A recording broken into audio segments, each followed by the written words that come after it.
everyone, so I hadn't done an Ask Jim for a long time until about 2 months ago when I kind of bought one back, just really for a bit of nostalgia. But I was really kind of touched and humbled by how lovely the questions were. It seems like we've all grown up doing this together, so I thought I'd do another one. So I sent this out to the internet. Hi everybody, I'm on my way to the office to film a video, and that video is going to be a good old classic Ask Jim. So reply to this with any questions you may have, and I shall endeavour to answer as many as possible. Have a great day. So I hope you had a great day, and now I'm endeavouring to answer as many of those questions as I can. Let's begin, shall we? The first question is, do you think it's positive or negative that you and Tanya are in the same business? So for those of you who don't know, my wife is Tanya Burr, you can Google her. She is also in the world of the internet. She's very cool, a total badass, and actually like my biggest idol. I think it works really well that we both do the same thing. Our businesses, our jobs are sort of like increasingly different. We just happen to share social media as our platform. So I call myself a writer and presenter. I do presenting on my channel, but I also present for other people, do lots of live stuff. And I write as well for a living. And Tan is kind of a bit different. She is an actor and I guess she'd call herself an influencer. I'm not really too sure if she'd hate, because I hate that word. I'm not sure how she feels about it. But our jobs are actually increasingly separate, and we don't really cross paths that often. But I think by us both living in the same sort of world, we understand what's going on. We understand like how many hours we have to work and how amazing it is, but how it can also be quite taxing as well. So it works actually really well. Besides the fact we also have this little dog here, so because we work odd hours, we can kind of, there'll always be someone at home. We can work that, work around it. Would love for you to present another documentary. Thoughts? I've actually been really thinking about this recently. I did a documentary, it must be getting on for 3 years ago now, with the BBC. And it was called Rise of the Superstar Vloggers. And basically it was all about my generation of influencers and YouTubers and whatever you want to call us, who have actually made a much bigger impact than a lot of people like to give credit for. I think sometimes people just kind of assume we're vacuous and we don't really mean anything, and we're just kind of making content for the sake of earning money, and that's kind of it. It doesn't actually kind of equate to anything. Where actually, I know from first-hand experience, some of us, I'm not saying that everything we do is like big and deep meaningful, but there are moments where we really touch people and we really change things for people. And the documentary was kind of all about that. So I talked a lot about sort of the LGBT community. I looked at, I spoke to Ingrid Nilsson, who came out as gay on the internet, and it had such a massive impact on her community. I hung out with Tyler Oakley. I did something, I actually kind of covered a big, broad spectrum. I talked to a lot of people about who suffer with mental health, and how there are people who are making YouTube videos about that and how it kind of helps people through things. And it was really lovely and actually really well received, and I would love to do another documentary. The issue is, it has to be something I'm really passionate about, otherwise it doesn't come across right. I need to really care about what I'm talking about and what I'm investigating. I would love to do one on the environment, because I think at the moment we are kind of destroying the planet, and we've got that whole plastic. There's a continent, an actual continent 3 times the size of France, made entirely of plastic, floating somewhere between America and Australia. And the fact that we've done that boggles my mind. We're heading for this sort of hot house Earth thing, which basically means even if we reach CO2 emissions that we're aiming for, we've still fucked it, basically.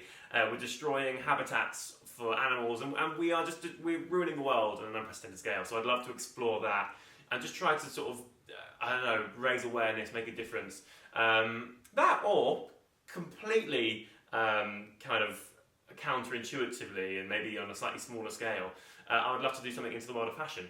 Actually, the world of fashion and the world of the environment don't have to kind of be at odds with each other. I'd like to do something about how you can work in the world of fashion and do it sort of economically and respectfully to the world we live in. So yeah, if anyone kind of wants to make a documentary with me, then great. Thing is, these things take a lot of organising and a lot of talking about before they actually happen, but yes, I would love to. One piece of advice you would give your younger self / someone struggling? That's a good question.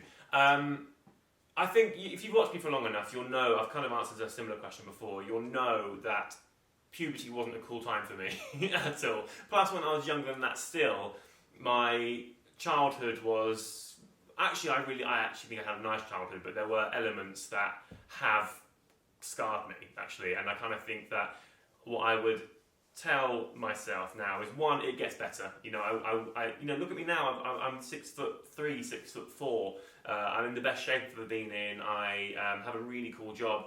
If I looked at myself when I was 16, 17, even 18, honestly, I weighed about 10 stone, and at 6'3", that is insane. And I just was really I had no confidence whatsoever. So that's one thing.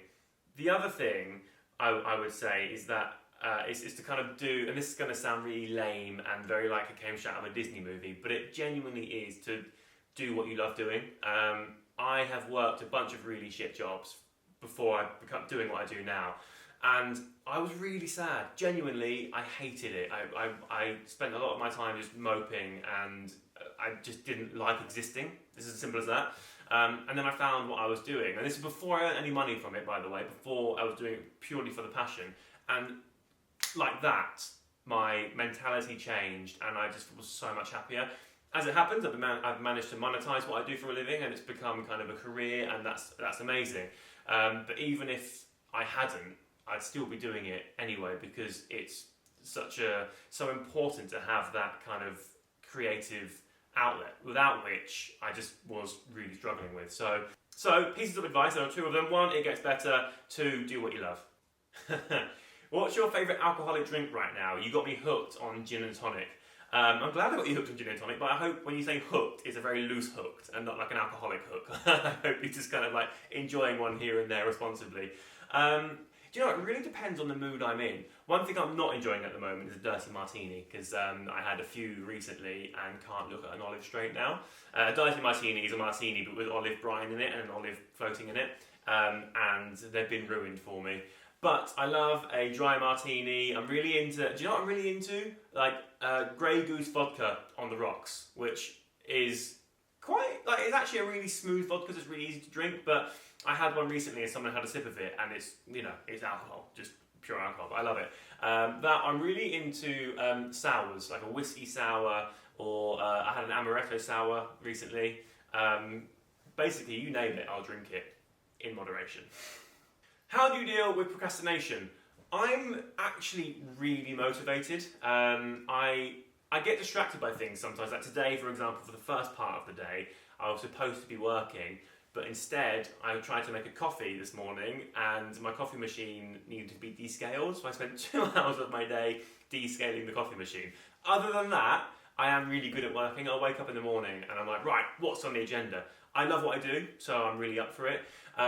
Also, with me, I don't work for someone, you know what I mean? This is my career, so if I don't do it, no one else is going to do it, and then it won't get done, and then I won't get the job, or I won't kind of get my copy filed and sent to GQ, or I won't make any progress on my screenplay, or I won't get my video edited and uploaded, and then people will get bored of me. So, if it doesn't happen, no one else is going to pick up my slack, so I kind of have to. And as a result, I work actually really hard. I'm much better now at having time off though. So I now work typically like a normal working day, and I'm going to try to finish at a normal time. But part of that has been because I just hired someone who has really helped take that load off, so now I have a much better work-life balance. Does all the drama on YouTube depress you?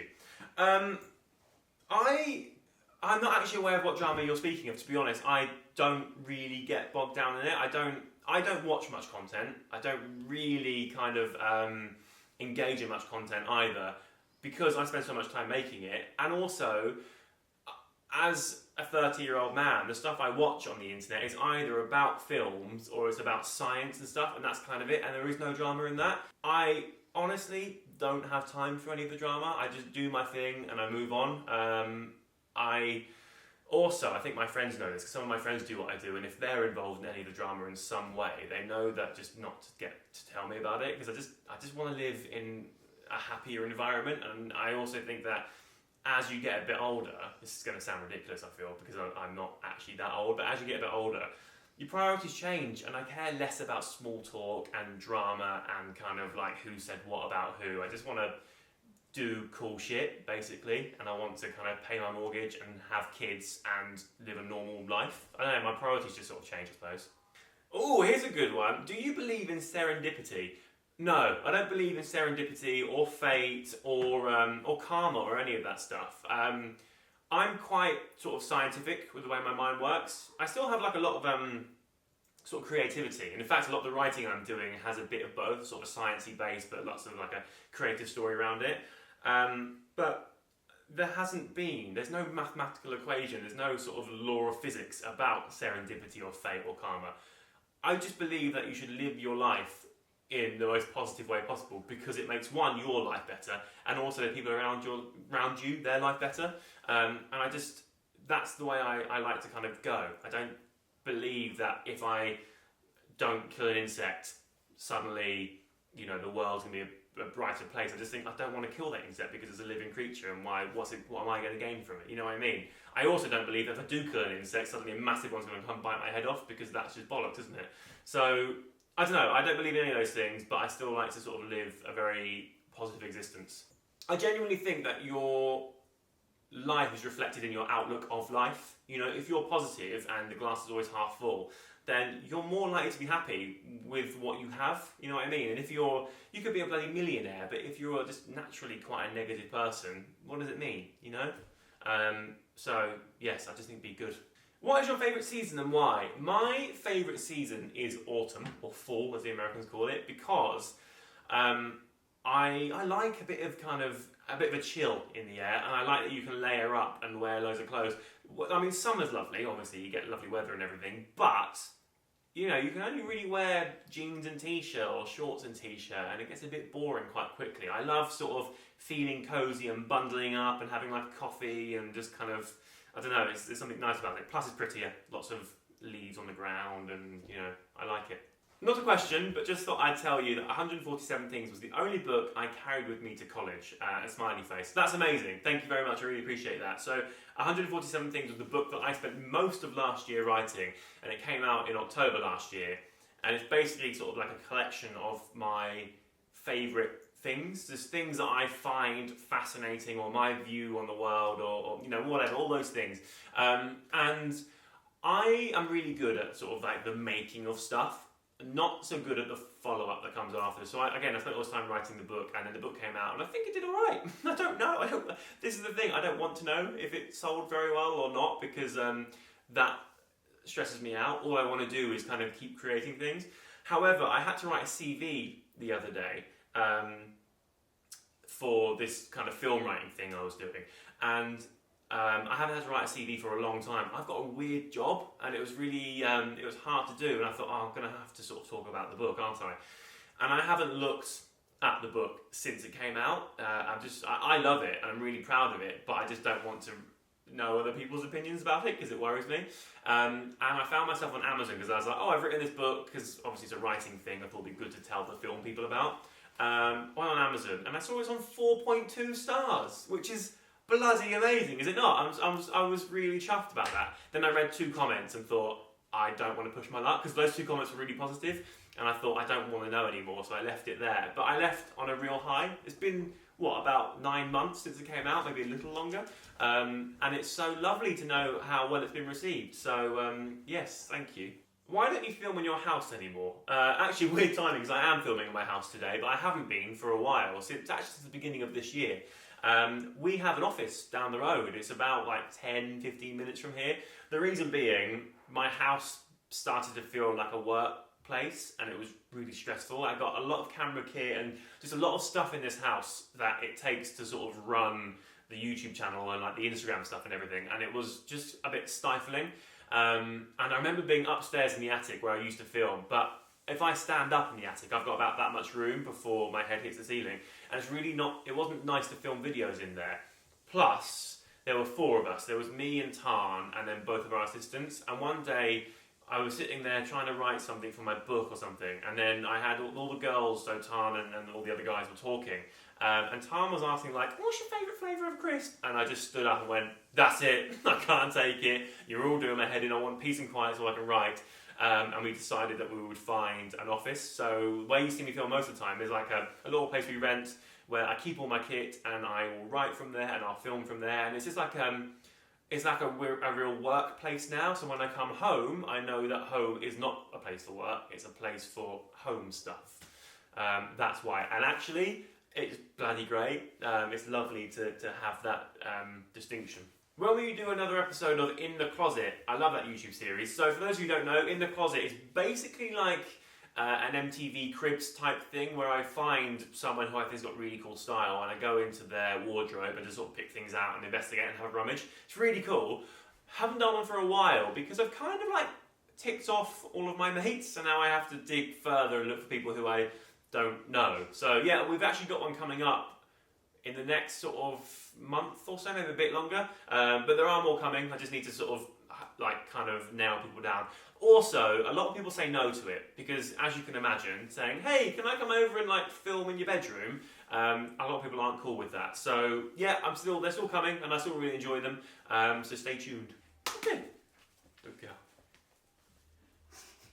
Anyway, can you share a dinosaur-related anecdote? So, if you read my book, or for those of you who watched me for a while, you will know that I'm obsessed with dinosaurs. In fact, the only person that I know who's equally or more obsessed with dinosaurs than myself is my big sister Sam.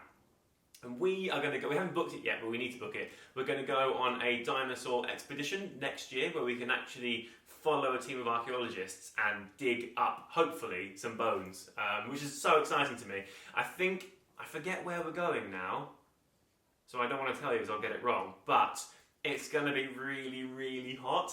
And I'm wondering if my sister's love for dinosaurs or her hate for heat, I'm wondering which one will win, because she hates being warm. So we'll find out. But yeah, I'm really excited. So I'm not sure when it's going to be, but next year sometime we're going to book one in. Anyway, that's the end of this video. Thank you very much for watching it. I hope you learned something. I hope you found it interesting. If you like me, then feel free to subscribe to this channel. There's a link down there somewhere. Also give it a thumbs up and leave me a comment. Thanks very much, and I'll see you very, very soon. Goodbye.